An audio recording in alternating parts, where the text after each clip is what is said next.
কোরআন সুন্নাহর সঠিক ইলম যার মধ্যে নেই, যিনি কোরআন সুন্নাহর ইলমে বিদগ্ধ না, একদম পাকা না, একদম মজবুত না, একদম চক্ষুষ মান না, এইরকম অধিকাংশ লোকের সংখ্যা যারা দিন প্রচার করেন, অধিকাংশের অবস্থা হলো এরকম। এবং যে যেখানে আছে দাওয়াত তাবলীগের লাইনে, সে দাওয়াত তাবলীগ ছাড়া আর কেন কিছু বুঝতে চায় না, এরকম যদি হয় এটা ভুল পন্থা। ওয়াজ মাহফিলে যারা আছে ওয়াজ দিয়ে দিন প্রচার করতে হবে, আর কোনো রাস্তাই নেই, এরকম যদি মনে করে দিনের কোনো পথ নেই, এটাও ভুল পন্থা। খানকায় যে বসে আছে যদি মনে করে খানকায় একমাত্র রাস্তা, দিনের খেদমতের কোনো রাস্তা নেই, এটাও ভুল পন্থা। কি কথা বুঝতেছেন প্রিয় বন্ধুরা? যারা ইসলামের রাজনীতি করেন তারা মনে করতে থাকেন যে ইসলামের রাজনীতির মাধ্যমে ইসলাম প্রতিষ্ঠিত হবে, দিন প্রতিষ্ঠিত হবে। দিন প্রতিষ্ঠিত হওয়ার কোনো রাস্তা নেই, এটাও একদম ভুল পন্থা। ইসলামের বিভিন্ন লাইনের খেদমতকারী ওই মানুষদের এখন চরিত্র হয়ে গেছে এরকম, হ্যাঁ, যে যেখানে আছে মনে করে আমার এখানে যা আছে এটা পুরোটা ইসলাম। আরে ভাই, 23 বছর পর্যন্ত মুহাম্মদ রাসূলুল্লাহ সাল্লাল্লাহু আলাইহি ওয়াসাল্লামের নিকট জিবরিল আমিন আসলেন এবং আল্লাহর নিকট থেকে আসমান থেকে ওহী নিয়ে আসছেন, আল্লাহর কালাম নিয়ে আসছেন, আল্লাহ পাকের নিকট থেকে ইলম নিয়ে আসছেন, ইলমের মহাসমুদ্র নিয়ে আসছেন। সেই তুমি যে রাস্তায় ঘুরতেছো দিনের নামে, ওই 23 বছর পর্যন্ত আল্লাহ রাসূল সাল্লাল্লাহু আলাইহি ওয়াসাল্লামকে জিবরিল আমিন এই কথা কয়টাই খালি শুনেছেন। কি আমার কথা বুঝতেছেন আপনারা? জিবরিল আমিনের আর কোনো কাজ কাম ছিল না।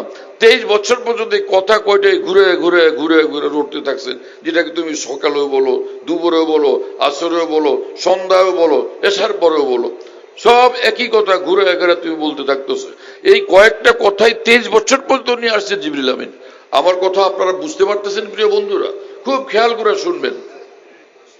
আমি মানুষের কাছে সারা দেশ দুনিয়া বিবি যতটুকু আমার ঘুরবার তৌফিক হয়, কোনো পয়সা ইনকামের জন্য আলহামদুলিল্লাহ আমি যাই না, মানুষের কাছে যাই যে আকাবের দিন কোরআন সুন্নাহর যে নির্ভুল এবং গ্রহণযোগ্য বিশ্বস্ত ব্যাখ্যা করে গেছেন সেগুলো নিয়ে আলোচনা করা, আল্লাহর বান্দাদের কাছে সেগুলো পৌঁছানো, যাতে আল্লাহ তাআলা আমাকেও কামিয়াব করেন, আমার সব মুসলমান ভাইকে কামিয়াব করেন।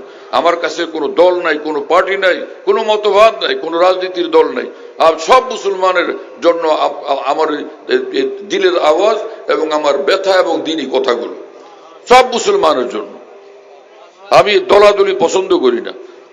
যে কোনো মুসলমান হাজার ভুল করছে, হাজার অন্যায় করছে, হাজার নষ্ট হয়ে গেছে, হাজার গুমরাহিতে নিমজ্জিত হয়েছে, কিন্তু সে আমার মুসলমান ভাই। হ্যাঁ, সে রাজা বাদশার ছেলে যদি ড্রেনের গান্দা নোংরা গলিজ আবর্জনার মধ্যে, ময়লার মধ্যে, দুর্গন্ধপূর্ণ ময়লার মধ্যে পড়ে যায়, সে সেখান থেকে আইসা যদি গোসল করে ভালোভাবে পদ্মার মধ্যে নাইমে গোসল করে নেয়, তাহলে এরপরে উঠবার পরে সে কি চামারের ছেলে না বাদশার ছেলে?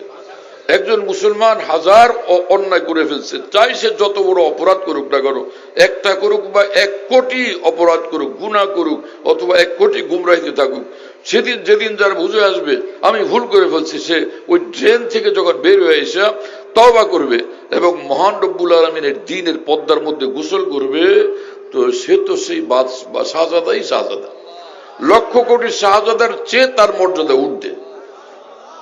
কারণ সে একজন মুসলমান।